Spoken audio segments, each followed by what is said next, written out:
And it's also very healing, and there's a big trauma component. That's what really brought me to this work.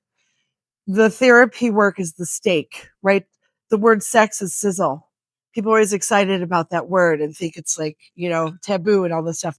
But really, it's about healing people's souls because people are hurting. I don't know if anyone saw the New York Times this week, that woman in France whose husband drugged her and had her raped multiple times.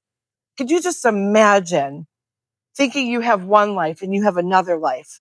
Those are the kind of people that come to our practice, people that have gone through these kinds of traumas, but they're healing.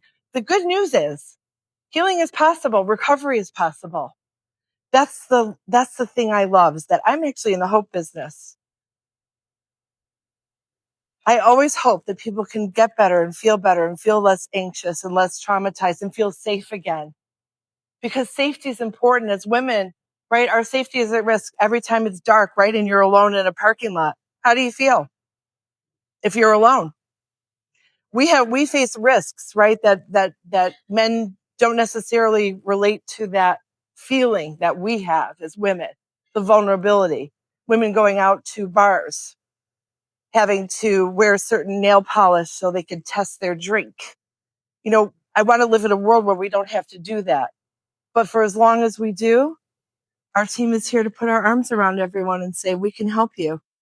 The hypnotherapy works very deeply with people. The sex therapy, the couples therapy, the individual therapy, all of it works. We have an EMDR therapist. We now have a man on our team too, which is cool because it's like 95% women in our field. We have our man on our team. Kellen's really cool, and he is working with veterans full time, and he's with us part time. I now have 3 VA therapists.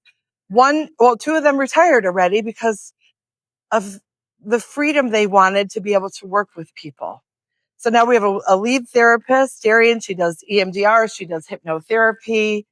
We have Abby, our intern. She actually just finished her sex therapy training. So it's really cool. We have a nice diversity of team. There are similarities and differences in age and gender and all these things, but we are a very sex positive, inclusive practice. And now more than ever, that's really important because folks that are not fitting inside of the box do not feel safe to be themselves right now. And so we help create safe spaces. We also work with a lot of therapists that come to our center for virtually or at our Fort Lauderdale office or our Parkland Center for healing. We are offering some events this year in case you guys are interested. We're going to be doing some breath work. If anyone wants to explore breath work, which is emotional release, we're actually doing that at Yoga Fit Studio. We've rented out the studio, so we'll be doing that again. Some equine therapy events. And we will be doing some coffee and connection events for if you want to just meet some other people in the community for business. And I really appreciate your guys' time. If you want to grab a book, or we're also doing some mugs for mental health that have these mental health butterfly pins in them also. We're raising scholarship money for underinsured and uninsured folks for pro bono work. So I appreciate your time and attention today. We talked a little bit about sex. We talked a little bit about business. We talked a little bit about life. And I really appreciate you guys from the bottom of my heart. Thank you.